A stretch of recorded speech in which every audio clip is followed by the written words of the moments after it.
Lo que nos va a sostener en el tiempo, hermanos, es nuestra dependencia de la palabra de Dios. ¿Qué es lo que a usted lo va a sostener en el tiempo como cristiano? Nuestra dependencia de la palabra de Dios. Vigile siempre eso, hermanos. Disciplinas espirituales. La vida de lectura y estudio de la palabra. La vida de oración. La vida de congregarse. Y la vida que testifica del Señor. Procure mantener esas disciplinas y usted será constante en el tiempo. Y el Espíritu del Señor irá haciendo la obra en nuestras vidas. Hay dos mundos espirituales con los que vamos a caminar paralelamente, hermanos. Dos atmósferas, dos ambientes, como queramos llamarle. Uno es nuestra vida cristiana como cristianos, el mundo de Dios. Y el otro es el mundo de decadencia, de maldad. Nosotros estamos en una etapa transitoria muy severa de decadencia, de abandono. Dios y su verdad no son relevantes. Podemos vivir sin Dios. Es el lema en estos días, en el mundo académico, en el mundo comercial, en el mundo filosófico, en el mundo del pensamiento humano. Podemos vivir sin Dios. No necesitamos a Dios. Eso es lo que se proclama. O sea, ese es el mundo que nos oprime. Es la tensión que siempre hay, la presión que siempre tendremos. Hace unos años atrás, o tampoco un poquito de años atrás, cuando yo estaba más joven, con mis 30 o mis 40, había una tendencia en nuestro país de que lo íbamos a transformar, ¿verdad? Como si Costa Rica fuera una isla dentro de las naciones y dentro del planeta, y eso es mentira. Cada vez que Jesús dijo el mundo, cada vez que la Biblia dice el mundo, esa frase que usted lee ahí, el mundo, incluye nuestra nación, incluye nuestro país. Y esto es muy importante. Los estudiosos dicen que vivimos ahora en la era postmoderna. ¿Qué significa eso, pastor? Que vivimos en una sociedad después del cristianismo. Ya el cristianismo no es relevante. No es relevante los principios de Dios. No es relevante la verdad de Dios. No es relevante el Señor Jesucristo. No es relevante el Espíritu Santo. Todas esas verdades en las que algunos fuimos enseñados, por lo menos religiosamente hablando, y luego los que hemos venido al conocimiento por la obra regeneradora del Espíritu de Dios, algunos consideran que eso ya no es importante. Y usted está ahí en ese mar de gente, cuando usted va al trabajo, en la universidad, nuestros jóvenes, en las relaciones comerciales, en nuestro diario vivir. Usted vive en ese ambiente y es ahí donde usted debe de vigilar. ¿Y qué es lo que me ayuda a mí? Ser vigilante, como el Señor enseña en su palabra. Estar atento, velar, ser una persona con discernimiento espiritual, con visión espiritual, las disciplinas espirituales. Porque lo que vemos se va a profundizar más. Más, hermanos. Mucho más. Sé que hay púlpitos y sé que hay medios virtuales donde tienen otro tipo de filosofía y de visión fantasiosa del mundo. El profeta Isaías dijo que sobre las naciones vendrán tinieblas, pero dijo él, a los redimidos. Pero sobre ti se dejará ver la gloria del Señor. Sobre ti. Está hablando del justo, del escogido, del que le pertenece al Señor. Usted es un escogido, una escogida al Señor. Y las disciplinas espirituales permiten que esa gloria, que esa obra del Señor, que esa vida de Jesús salga de nosotros en las relaciones comerciales, en el trabajo, en el diario vivir, en el matrimonio, en la familia. Y eso, hermanos, ese es el desafío que todos tenemos, de ser diferentes, hasta donde podamos ser diferentes. Esto es lo que Marcos tiene en mente al escribir su evangelio a la comunidad de creyentes romanos en Roma. Es un evangelio para todos, pero iba dirigido a esa comunidad de creyentes para prepararlos para las situaciones apremiantes que ya venían sobre ellos. Él les escribe a ellos 30, 40 años después de que Jesús ha partido. Las cosas no han cambiado. Las cosas están peor en su entorno. Un rey o emperador ha subido al trono de Roma como lo es Nerón. Y es un desquiciado, un asesino, un pervertido, un gobernante malvado. Y en su mente tiene planes de transformar a Roma, pero no le salen como él quería.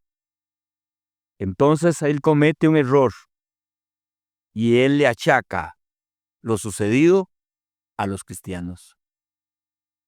El Espíritu de Dios, entendiendo, mirando, como omnisciente que es, ve eso y toma a Marcos y le inspira un breve relato de la vida, ministerio y obra de Cristo. Y envía esa carta a los creyentes romanos. Y eso es lo que estamos viendo. Y ellos se reúnen en lugares secretos, algunos todavía habían posibilidad de reunirse públicamente, porque los va a preparar en su fe, en el señorío de Jesús y en el enfoque de Jesús, que será lo único que los va a sostener para la terrible persecución que se avecinaba sobre la cristiandad. Igual, unos años después, el mismo Pedro escribe a esa comunidad también, pero en otra región. Y eso son la primera y la segunda carta de Pedro.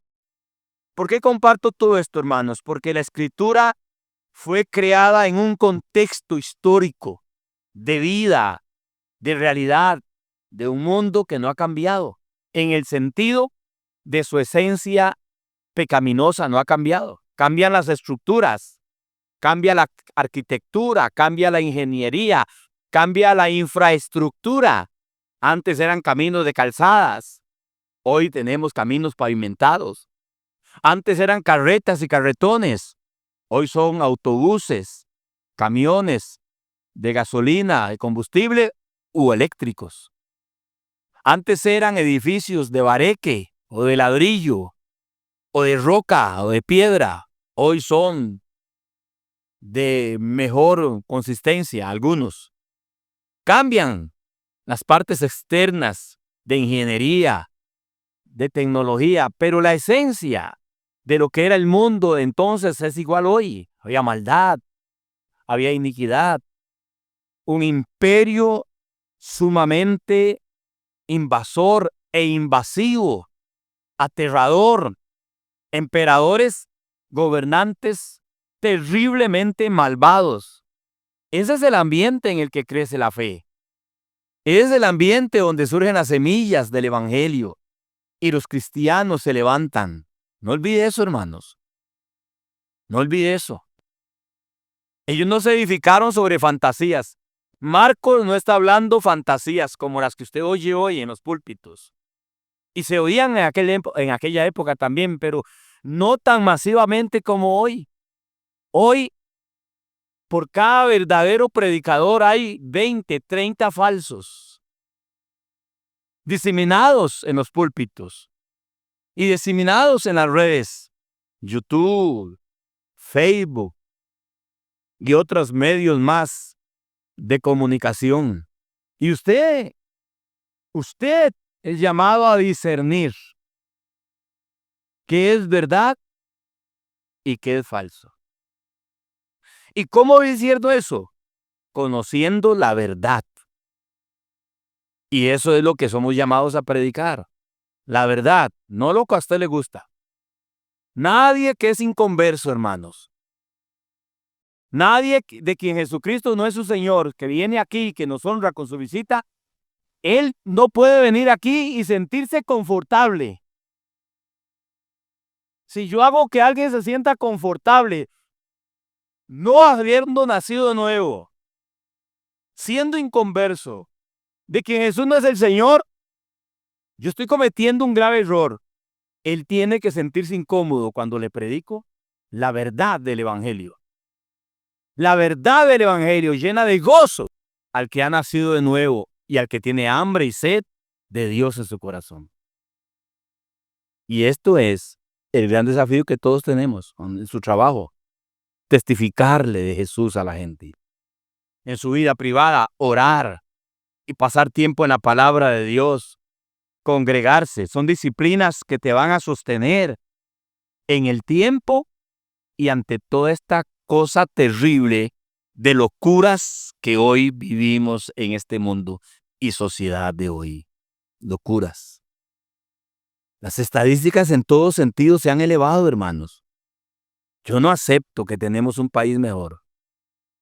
Y cuando alguien me dice que vivo en un país mejor, le digo, bueno, sentémonos y explíqueme a qué se refiere mejor. Tengo mejor salario, pastor. Manejo un mejor carro. Ah, bueno, por dicha que me lo aclaró, le digo, pero es lo único. ¿Y eso nos hace mejores? No, si alguien me dice a mí que tener un auto eléctrico, que ganar más, que tener una mejor posición, que tener más gente educada, más jóvenes en la universidad, eso no ha de ser mejores, usted está equivocado. El estudio secular de las ciencias y la tecnología y las artes no te hace mejor. Lo que te hace mejor es la vida de Cristo en tu corazón. No olvide eso. Márquelo dentro de usted. Lo que nos hace mejor es la calidad de vida espiritual y moral que tengamos. Y eso solamente lo suministra la palabra, el evangelio, la revelación de la verdad de Dios en la persona de Jesucristo. Entendamos eso, hermanos. Yo estoy sorprendido de ver los pueblos tan bellos que teníamos y hoy fueron pueblos, hermanos, atrapados por la droga y el narcotráfico, el robo, los asaltos, el engaño y el fraude. Es impresionante. Las estafas electrónicas. Cuando venga la tecnología, nos dijeron, y tengamos internet, seremos mejores. Sí, mejores para falsear. Mejores para ser fraudulentos, para estafar. Miles de millones han sido hackeados y estafados de las cuentas de las personas. Eso es tecnología, eso es avance. Nos ha hecho peores, hermanos. Nuestros centros de reclusión no transforman a la gente para bien, no salen de ahí para ser mejores. Están abarrotados nuestros centros de detención y gente más mala sale de ahí. Y desde ahí se cometen las más grandes estafas cibernéticas de desfalco. A mí me han llamado desde ahí. Y a muchos de ustedes también lo han llamado. Y algunos han podido ser estafados como pollitos. ¿Por qué hago esta introducción? Porque Marcos Está escribiendo a una comunidad de fe para sostenerlos en su fe bajo el señorío de quien fue Jesús. Y es lo mismo hoy. Es lo mismo hoy, hermanos. ¿Quién me va a dar sagacidad? ¿Quién me va a dar destreza? ¿Quién me va a dar discernimiento? ¿Quién me va a dar solvencia? ¿Quién me va a dar fuerza, fortaleza, firmeza para no quebrarme ante esta presión que me rodea de falsedad, de mentira y de engaño que tenemos hoy? ¿Qué me sostiene? La verdad en la persona de Jesucristo, nada más. Por eso dice Marcos capítulo 3, verso 7. Marcos capítulo 3, verso 7. Mas Jesús se retiró al mar con sus discípulos y le siguió gran multitud de Galilea y de Judea, de Jerusalén, de Idumea, del otro lado del Jordán y de los alrededores de Tiro y de Sidón, oyendo cuán grandes cosas hacía. Oyendo cuán grandes cosas hacía. Grandes multitudes vinieron a él y dijo a sus discípulos que le tuvieran siempre lista la barca a causa del gentío, para que no le oprimiesen, porque había sanado a muchos, de manera que por tocarle cuantos tenían plagas caían sobre él. Y los espíritus inmundos, al verle, se postraban delante de él y daban voces diciendo: tú eres el Hijo de Dios. Mas él les reprendía mucho para que no le descubriesen. Ese es el primer resumen que Marcos hace del ministerio de Jesús. Y aquellos creyentes están leyendo 40 años después, 35 años después más bien, el ministerio de Cristo. Es único, hermanos. Sé que hay muchos hoy en día que quieren emular que esto mismo suceda. Y hay mucha diferencia de criterios y pensamientos de esto. Algunos se paran a entusiasmar y a emocionar a los congregantes, y sobre todo si hay multitudes, a que griten y suden pensando que está sucediendo lo que Jesús dice ahí, o Marcos dice que Jesús hacía ahí. No, hermanos. No, es más profundo. Jesús es único. Marcos les da un pequeño cuadro de quién era el Hijo de Dios. Y note que los demonios continuamente le confesaban y se postraban delante de él y daban voces diciéndole: tú eres el Hijo de Dios. Ellos le promovían el ministerio a Jesús. ¿Y qué hacía Jesús? Les reprendía mucho para que no lo descubriesen. ¿Ve lo contrario de hoy? Cuando el hombre quiere fama y ser popular y ser vistoso. Por eso tiene que pasar usted tiempo en la palabra de Dios y conocer la sencillez y humildad del Señor en quien hemos colocado nuestra fe. Marcos hace el primer resumen de las grandes cosas que él hacía y cómo las multitudes venían a él de todas partes. Y aún cuando iba a predicar, él predicaba desde la barca a causa del gentío para que no le oprimieran. Porque había sanado a muchos, de manera que por tocarle, cuantos tenían plagas, caían. Hermanos, literalmente se abalanzaban sobre Jesús. Lo que nosotros llamamos hacer, ¿qué era? Molote. Le caía encima a uno, ¿verdad? Esto es lo que dice Jesús. Las personas, era tal impacto, hermanos, de ver, porque era un ambiente de enfermedades. Recuerden, el ambiente, el contexto en el cual Jesús vino a ministrar era un ambiente de enfermedades, de pobreza, de desigualdad, de opresión. Es el Imperio Romano quien gobierna. El liderazgo religioso era una mafia explotadora en aquel tiempo. Vivían a costilla del pobre, de los miserables, de las viudas. ¿Te ve eso en los evangelios? Él viene a mostrar el amor y la compasión, el poder divino, hermanos. Sanados inmediatamente, liberados de demonios, de la parálisis, la poliomielitis era normal en aquel tiempo, hermano, las deformaciones físicas. La condición de vida de la gente era paupérrima. Hoy hablaba en la mañana con mi esposa y ayer, cuando se habla de un indigente hoy, la indigencia hoy es muy diferente a la indigencia del tiempo de Jesús y aún a la indigencia en la que algunos crecimos, porque era sencillez. Una cosa es ser pobre, otra cosa es ser indigente por causa de las drogas. Yo estaba ayer con mi esposa en un lugar y esa persona llegó a pedir comida. Está sano, totalmente sano, hasta cantando una canción ahí conocida de unos artistas. Lleno de harapos, sin bañarse, pero contento, estaba más contento él que nosotros. Y pidiendo comida a una persona totalmente saludable. Y en la zona de los Santos necesitamos cogedores de café. Pero él anda buscando que alguien le dé la comida. Yo no crecí en ese ambiente, hermanos. Yo crecí en un ambiente donde de los 7, 6 años se trabajaba en este país. Y cuando veíamos al borrachito y cuando veíamos a alguien, sabíamos de dónde era esa persona. Esa persona tenía casa y era el domingo que estaba borrachito porque trabajaba duro de lunes a sábado.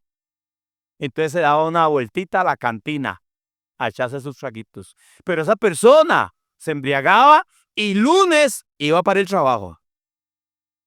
Esa era la generación de antes, hermanos. Nuestras ciudades hoy se han llenado de gente tan llena de droga, hermano. La drogadicción nos ha destruido. Ese es el ambiente en que vivimos. Usted puede estar sentado aquí hoy, usted puede ser un drogadicto, tal vez no lo conozco, no sé. Tienes que ser libre de esa atadura horrible, terrible, en el cual está dejando millones de ganancia a gente en ciertas posiciones de altura. Tenga cuidado a quien oye en estos días. Hay toda una matráfula detrás de todo esto. Y ese ambiente también Jesús llegó. Por eso el evangelio que usted tiene que predicar es un evangelio cristocéntrico. No deje de andarle diciendo a la gente que Dios quiere hacer un milagro en sus vidas. El milagro más grande que la gente necesita hoy es la transformación de su corazón en el señorío de Jesucristo. Deje de andarle diciendo a la gente que venga a Cristo porque le va a dar casa nueva y carro y lo van a aumentar y va a tener negocio y trabajo. Eso no es evangelizar, hermanos. Eso es engañar a la gente. Marcos no está hablando de eso. Él vino a un mundo en tinieblas, a un mundo oprimido como ahorita lo vemos. Y los religiosos no lo discernieron como ahorita lo vamos a ver. Entonces, hermanos, Marcos hace ese resumen del ministerio de Jesús. Y luego pasa al verso 18, al verso 13, perdón, al 19. Y se dice algo interesante. Después subió al monte y llamó así a los que él quiso. Es una atribución de él, llamar a los que él quiere. Eso es una atribución divina. No somos nosotros quienes llamamos. Es Dios quien llama, es Jesús quien llama. Y vinieron a él y estableció de aquellos que llamó a 12 para que estuvieran con él. Ya qué cosa más linda, hermanos. Para enviarles a predicar y que tuvieran autoridad para sanar enfermedades, para echar fuera demonios, y nos da los nombres. A Simón, a quien puso por sobrenombre Pedro, a Jacobo, hijo de Zebedeo, y a Juan, su hermano de Jacobo, los hijos del trueno, a quienes apellidó Boanerges, esto es, hijos del trueno, a Andrés, Felipe, Bartolomé, Mateo, Tomás, Jacobo, hijo de Alfeo, Tadeo, Simón el cananista y Judas Iscariote, el que le entregó, y vinieron a casa. Un grupo selecto de 12. No, nadie más puede tener ese lugar. Era un grupo específico, para una tarea específica, en un tiempo específico, con una autoridad delegada específica. Nadie más puede ser de los 12, nadie más. En estos días muchos se levantan pensando que son igual llamados apóstoles. Eso no existe, hermanos. Hoy lo que hay son pastores, ancianos y gente enviada a predicar a Jesús, a instruir y a enseñar su palabra. No tengo tiempo para entrar en detalles. Pero aquí estamos hablando de un grupo selecto. Pero el principio sí se aplica. ¿Para qué los llamó? Para que estuviesen con Él. ¿Para qué nos ha salvado Él? ¿Para qué nos llama? Para tener comunión con nosotros. Hermanos, la prioridad de Jesús con nosotros es la misma que sucedió en el jardín del Edén. ¿Para qué creó Dios al hombre? Para que tuviese comunión con Él. Todas las demás culturas hacen del hombre un esclavo, un sirviente de los dioses. Las demás narrativas de las culturas paganas ven al hombre como un esclavo, como un objeto de los dioses, nada más. La Biblia no. La Biblia dice que Dios creó al hombre a imagen y semejanza, con las mismas cualidades espirituales y morales e intelectuales de Dios, para tener comunión con Él y para que fuéramos sus representantes aquí. Y lo mismo hace Jesús ahora. ¿Para qué estableció a los 12? Para que estuviesen con Él. ¿Para qué te ha salvado? ¿Para qué te ha redimido? ¿Para qué te ha llamado? ¿Para qué te ha hecho su hijo y su hija? Para que estemos con Él. Hermanos, el secreto de nuestra vida no es lo que hacemos, es lo que somos. El Señor está más interesado en lo que somos que en lo que hacemos. Él no nos mide nuestra eficiencia por lo que hacemos, sino por lo que somos. Él quiere que estemos con Él. ¿Vean lo que dice ahí? Y luego viene el propósito, en segundo lugar también, para que estuvieran con Él, para enviarlos a predicar. Una vez que usted lo conoce a Él, usted puede hablar de Él.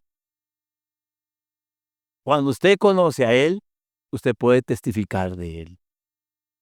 No podemos hablar de aquel quien no conocemos. Por eso usted oye tantas tonteras. Decían mis abuelos, yeguadas. Usted oye yeguadas. Usted oye locuras hoy, porque no estamos pasando tiempo con Él. Es el matrimonio. ¿Cómo nos conocemos en matrimonio? ¿Cómo conozco a mi esposa? Porque se pasa cocinándome. Porque se pasa planchándome. No, hermano. Lo que hoy ella conoce de mí y lo que yo conozco de ella es por nuestro compañerismo, por nuestra comunión, por estar juntos. Hoy, 40 años después, conozco mejor a mi esposa y ella me conoce mejor. No porque cocina bien, no por lo que hace, sino por lo que somos como matrimonio. Usted no conoce a alguien, hermanos, por lo que hace. Usted conoce a alguien por lo que usted es. Por eso en una institución de gobierno aquí hay personas que tienen ya tamaños poco de tiempo que fueron pensionados y trabajaron por 40 años, 35 años en una institución X del gobierno o privada. Vaya hasta esa institución y entre. Buenos días. Aquí está Casimiro Buenavista. Y la recepcionista le va a decir, ¿y usted quién es? No es que yo trabajé para esta institución 40 años. ¿Qué nos importa a nosotros que usted hizo aquí? Porque usted en la institución no establece una relación. Usted es un número. Usted es un agente productor nada más. Y muchas veces en la familia vivimos así. No, hermanos. Jesús no los quiso a ellos para que hicieran, primero para estar con ellos. Y una vez que le conozcan, para enviarlos a predicar. Y para que tuvieran autoridad para sanar enfermedades. Y para echar fuera demonios. Ve la triple función, tener comunión con Él, ser testigo de Él y manifestar su poder cuando éste nos quiere usar a nosotros.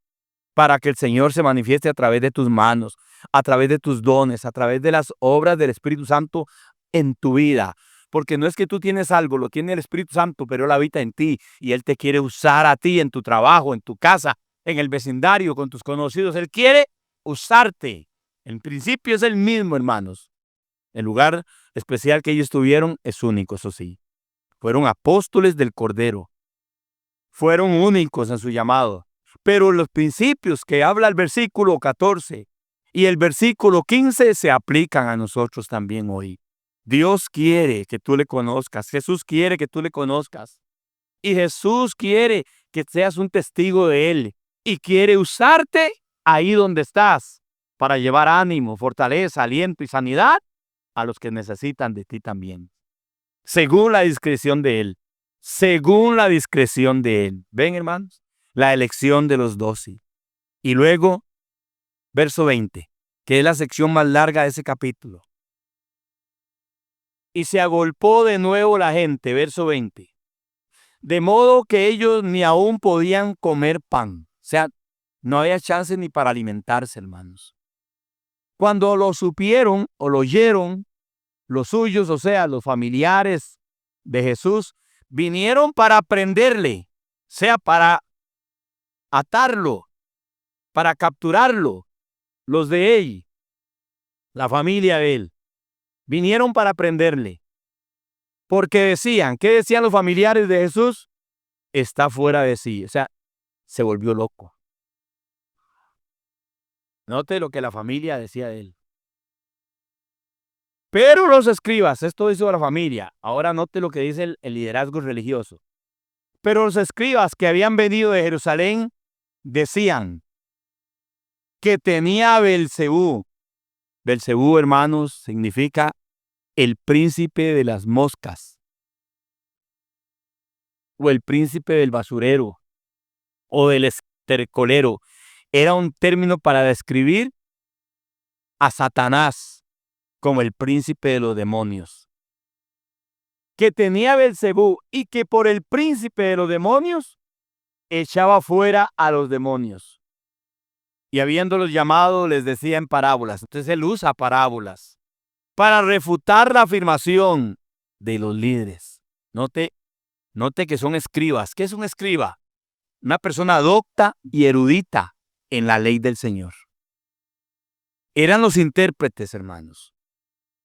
Los encargados de interpretar y de transcribir los rollos sagrados. Cuando estos se iban acabando, los escribas vivían transcribiendo a nuevos rollos, a nuevos papiros, la palabra de Dios. O sea, eran los que más sabían, juntamente con los fariseos y con los intérpretes de la ley, las escrituras. Se esperaba que ellos fuesen los que iban a discernir cuando Dios se hizo carne y enviaba a su ungido, al prometido, al Mesías, al Cristo. Y note lo que están diciendo aquí. Lo ven y lo señalan como alguien que está bajo posesión demoníaca a Jesús. Y le atribuyen a las obras que Jesús hace, hechas por Satanás. Note qué interesante. Hoy se invirtió. En el tiempo de Jesús, a las obras que hacía Jesús se las atribuían a Satanás. En el tiempo de nosotros, a las obras que se ven de Satanás, se las atribuimos a Jesús. Hay lugares, hermanos, donde se cometen locuras, se dicen estupideces en estos días. Y la gente dice, estoy hablando por el Espíritu Santo, sin discernir que es un demonio que está hablando a través de esa gente en ese púlpito o en ese medio virtual. Por la locura y estupidez, porque el mismo espíritu que opera en el mundo se infiltró en buena parte de iglesias y opera en los ministros o pastoras o predicadores y predicadoras, porque han abandonado la palabra de Dios.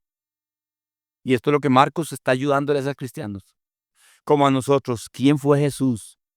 Y él va narrando, ¿ve? Porque vea los ámbitos que él narra. Él lleva una secuencia de una narrativa de los ámbitos en los que Jesús se manifestaba y lo que él hacía. Y ahora nos presenta de nuevo a los religiosos.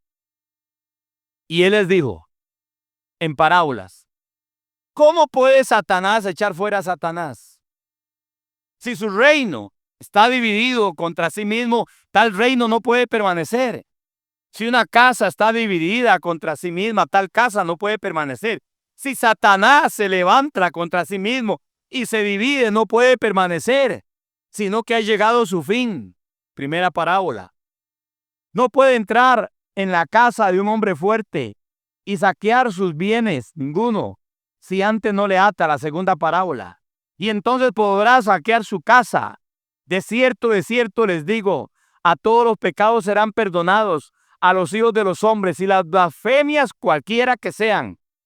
Pero cualquiera que blasfeme contra el Espíritu Santo no tiene jamás perdón, sino que es reo de juicio eterno, porque ellos habían dicho, tiene espíritu inmundo. Interesante. ¿De qué está hablando aquí? De la blasfemia contra el Espíritu Santo. Solamente lo menciono hoy. ¿Y a quién se lo menciona Jesús? ¿Al pecador? ¿Al leproso? ¿A la prostituta? No, hermanos. Se lo está diciendo a los conocedores de la ley, a los escribas. Ellos habían dicho eso. No discernieron. No hay peor cosa cuando usted y yo perdemos el discernimiento. ¿Cuándo pierdo yo el discernimiento? Cuando yo dejo la palabra de Dios. No, pastor, yo tengo el don, vea, hermanos. Hay gente que dice que tiene el don de discernimiento. No hay don del Espíritu Santo donde no hay conocimiento de la verdad inspirada por el Espíritu Santo. Por eso usted oye hoy locuras. La gente hace estupideces, comete cosas aberrantes en nombre del Señor, en nombre de Jesús, en nombre del Espíritu Santo. Por eso con toda autoridad yo le digo, a Jesús le atribuyeron sus obras que hacía a Satanás. Hoy se le atribuyen a Jesús las obras del diablo y las palabras que se dicen por demonios en las personas. Usted tiene que tener cuidado qué dice hoy. ¿Y a quién oye hoy? ¿Y a quién atribuye hoy, hermanos? ¿Y cómo hago, pastor? Si usted no conoce la palabra de Dios, usted será víctima de los demonios y de los espíritus engañadores. ¿No dice eso Pablo en sus cartas a Timoteo? Escuchando doctrinas de demonios, escuchando a espíritus engañadores. Cuando yo no me centro en Jesucristo, su piedad, su naturaleza y su virtud, su señorío, su verdad, yo puedo hablar en el nombre de Él terribles aberraciones. Y Él les sentenció a ellos, ustedes están bajo juicio eterno, porque han hablado contra el Espíritu Santo. No es, hermano, el indigente, ni es el borrachillo. Los que estamos más cerca de la blasfemia somos los conocedores de la verdad y del Evangelio. Estoy dando solamente una pequeña panorámica de este aspecto, es más profundo, y hay que ver todo lo que dice Pablo y Pedro y Juan de este pecado, llamado la blasfemia contra el Espíritu Santo. Pero aquí lo analizo con las palabras sencillas que el mismo Jesús y Marcos registra, que no hay mucha variable en Mateo 12 ni en Lucas tampoco. Lucas registra lo mismo y Mateo también lo registra. Para hablar, hermanos, ¿cómo va a estar Satanás echándose a sí mismo él? Entonces él habla de un reino dividido y de una casa dividida y no puede permanecer, y eso es verdad. Cuando nos volvemos en el hogar contra nosotros mismos, ese hogar se destruye, ese matrimonio se destruye, esa nación se destruye. Porque no discernimos quién está detrás de esto. Costa Rica, hermano, está entrando en un señorío satánico y diabólico de todo lo que estamos viendo en los intelectuales, hasta el más sencillo, las cosas terribles que suceden en esta nación. Se nos ha hecho normal los asesinatos, se nos ha hecho normal el narcotráfico, se nos ha hecho normal el robo, la mentira, el fraude, el engaño, las muertes. Estamos viviendo como moscas, hermanos, y que somos pacíficos. Pacíficos, hermanos. Que somos pacíficos. Una nación que debe estar al pie de la cruz. Es una nación que está al pie de la destrucción. Entonces, y cuando usted vuelve a ver noticias de eso, y ve, usted se empieza a normalizar, para usted normal la sangre. Por eso las películas en el cine, lo que está tomando auge es la violencia, lo oculto, lo salvaje, lo violento. Películas violentas. Estaba viendo estos días que me quedé en canales por ahí retros. Retro es los programitas que antes veíamos, Bonanza. Y veíamos Tierra de Gigantes. Y Viaje en el Túnel del Tiempo. Y Los Picapiedra. Y ayer me quedé viendo una serie de Bonanza un momentico ahí. ¿verdad? Antes de ver noticias, mejor me puse Bonanza. Entonces ellos sacaban el revólver y disparaban, y el revólver nada más era como aquellos revólveres que nos traía el niño, de tiros. Salía un millo, pero no se veía nada de sangre en ellos. Caía la persona o caía el indio, se hacía el muerto. Hoy no, hermanos, hoy entre más sangre. Y ahora cogen una hacha y le cortan la cabeza. Y los niños, los juegos electrónicos son de esos, ¿verdad? Matalo, matalo, dale. Y yo me quedo viendo, ¿y qué está haciendo? Y ya le arrancamos la cabeza. Le arrancan los pies, los desmiembran. Ese es el entrenamiento que nuestros niños quieren. No sé cuántos oyeron. Un hermano de nuestra iglesia me mandó un pequeño pregunta que le hizo una señora a un niño de 7 años. ¿Qué quieres ser cuando crezcas? Quiero ser un asesino. Ahí está, Estados Unidos. Quiero ser un asesino. Y no sé cuántos de ustedes vieron las noticias estos días. El chiquito de 6 años también, que llevó el arma a la escuela en Estados Unidos. Y no le creyeron a la maestra. Se fueron contra ella, más bien contra ella. Y el niño tenía la pistola consigo, de 6 años. Y luego el video de un pequeño bebé con pañales jugando con un arma de fuego en su casa. No sé cuánto lo vieron. En Estados Unidos. Esa es la cultura, hermanos. Es una cultura demoníaca. Y entonces se nos vuelve normal lo demoníaco. Se nos vuelve normal lo grotesco. Lo antinatural se hace normal y natural. Es normal ver sangre y accidentes y ver el salvajismo. Esto es lo que Jesús está hablando aquí, una casa dividida. Y un enemigo que se levanta contra sí mismo no permanece. No permanece. Esta nación no va a permanecer, hermanos, ¿cómo va? Claro, es que va muy lento porque la gracia común sostiene de Dios que no se desate la maldad. Entonces Dios pone frenos todavía hay frenos. Pero usted ve el deterioro paulatinamente, todos los que tenemos 60 años en adelante, 80, vemos ese deterioro. Tal vez un joven está aquí y dice, ¿de qué está hablando el pastor? Porque estás habituado a la violencia, porque estás habituado a lo malo, porque estás habituado al ambiente pesado que se vive. Entonces no eres parte del ambiente, sálgase de ahí.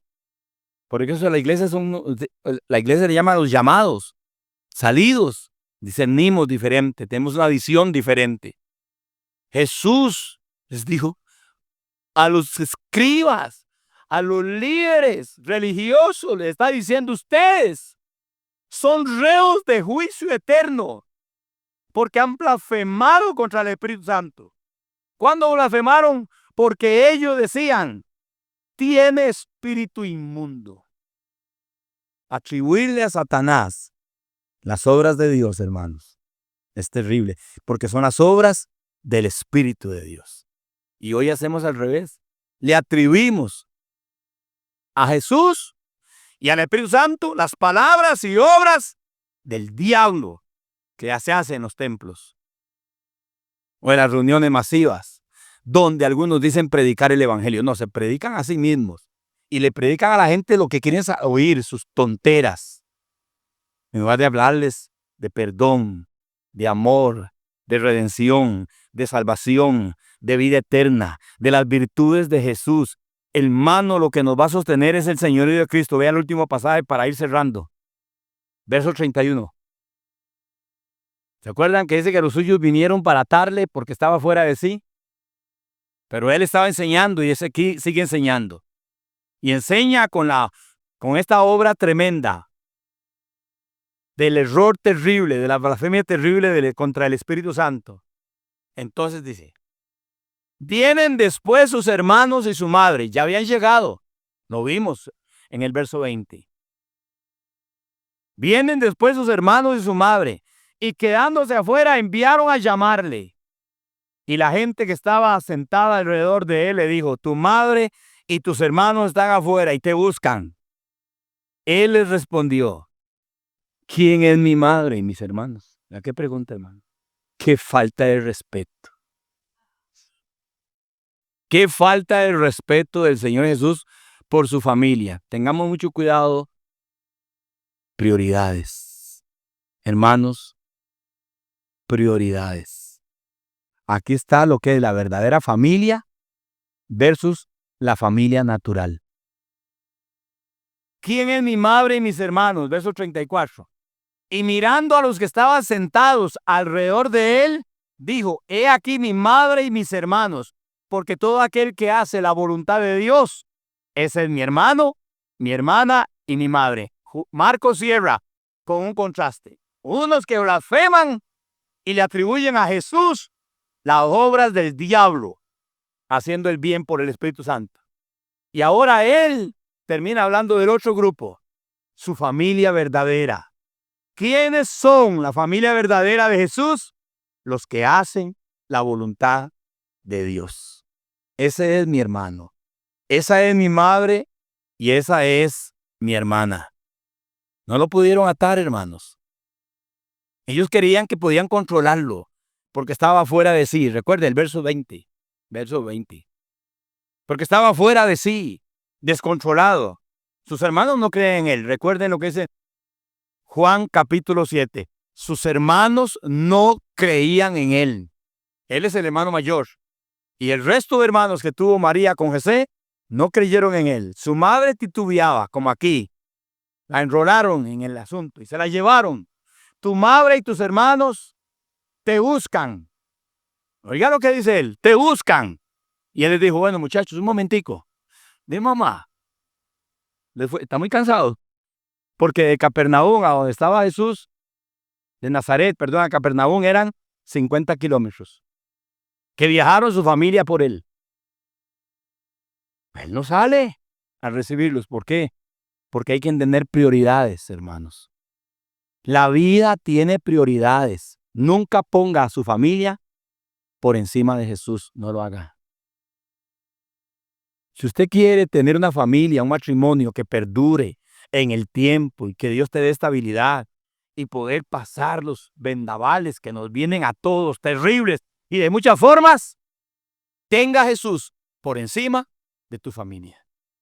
Cuando una esposa idolatra a su esposo, cuando un esposo idolatra a su esposa, ese matrimonio está frito. Va a caer. Porque el que sustenta la vida de una familia, matrimonio, no es usted. Es el Señor de ese matrimonio y de esa familia, Jesucristo. Vea qué duro es Él. Y así, aquí no hay nada mucho que... No, pastor, ocupamos un buen teólogo que nos explique eso. No, Señor. Usted lo que ocupa es un corazón sencillo y una mente iluminada. Para que entienda que aquí Jesús está hablando de dos familias. La familia espiritual que permanece eternamente y la familia temporal y terrenal, humana. Aquí tenemos que amar y cuidar. Pero cuando esta rompe los principios de Jesús, yo debo quedarme por la familia eterna. Y eso nos ha pasado a muchos. Hace muchos años tuvimos que tomar esa decisión. ¿Qué hacer? Mi papá me decía, en esta familia somos ta, ta, ta y ta. Bueno, la frase, estamos en Costa Rica, católico, apostólico y romano. Aquí no me venga con Biblia ni con cultos. Digo, ¿salado? Yo creí en Jesucristo, Jesús es mi Señor. Él ha hecho una obra en mí y yo voy a leer la Biblia aunque me vuelva loco, que es lo que le decían a uno. Entonces, cuando yo hablé así y voy a oír música cristiana y voy a servirle al Señor Jesús, ¿te vas de mi casa? Me voy de mi casa. Y salimos de la casa por causa de nuestra fe en el Señor Jesús. A veces vienen jóvenes y me preguntan, pastor, vengo solo, papá y mamá no se dan cuenta. Le digo, bueno, primero que tiene que decir es a su mamá y a su papá que usted tiene hambre de Jesús, que usted va a buscar de Jesús y que usted está viniendo aquí para conocer de Jesús. Dígale. No va a hacer nada escondido. Tiene que testificar de Cristo. ¿Por qué? Porque el que me confiese delante de los hombres, yo le confesaré. Y el que me niegue, yo lo negaré. Esto es lo que Jesús hizo ahí. ¿Quién es mi madre? ¿Quiénes son mis hermanos? ¿Quiénes son mis hermanas? Los que hacen la voluntad de Dios. Ese es mi hermano, esa es mi hermana, esa es mi madre. Qué cosa más bella, qué ejemplo, qué modelo. Y luego, hermanos, la Biblia nos habla de que su madre estuvo al pie de la cruz y después de la resurrección de él, sus hermanos creyeron en él. Sí. Y dos hermanos de él son los que escriben dos epístolas. La epístola de Judas y la epístola de Santiago son dos hermanos de él las que la escriben años después. ¿Quiere que el Señor te honre? Hónrelo usted. Nunca ponga su matrimonio, ni sus hijos, ni su familia por encima de Jesús. Primero es Jesús, primero. Y luego Él sustentará. Yo hablo con mi esposa estos días, tanto hemos hablado por dónde hemos pasado, Las lágrimas, hermanos, han corrido. Los momentos emotivos que hemos tenido, las situaciones sentimentales que hemos tenido, emocionales que hemos tenido. Y estamos 40 años después tomando el café, sentados en la casa, en nuestra cocina, y glorificando al que nos ha sostenido, al Señor Jesucristo. Al Señor Jesucristo. Él nos ha perdonado, nos ha limpiado, nos ha ayudado, porque aprendimos de nuestros pastores que nos enseñaron el Evangelio. Primero, Jesús. Primero, Jesús. Él debe ser irremovible. Entonces nuestra familia, Él la va a honrar. Nuestro matrimonio, Él lo va a honrar. Y nos vamos a sostener en el tiempo. Qué lindo cuando usted dice, tengo 40 años de casado o 35 años de casado y mis hijos están creciendo en el Evangelio y vemos los frutos de las bondades de Dios, porque a pesar de la fragilidad, del error y de las deficiencias, hemos colocado a Jesús como el primerísimo lugar.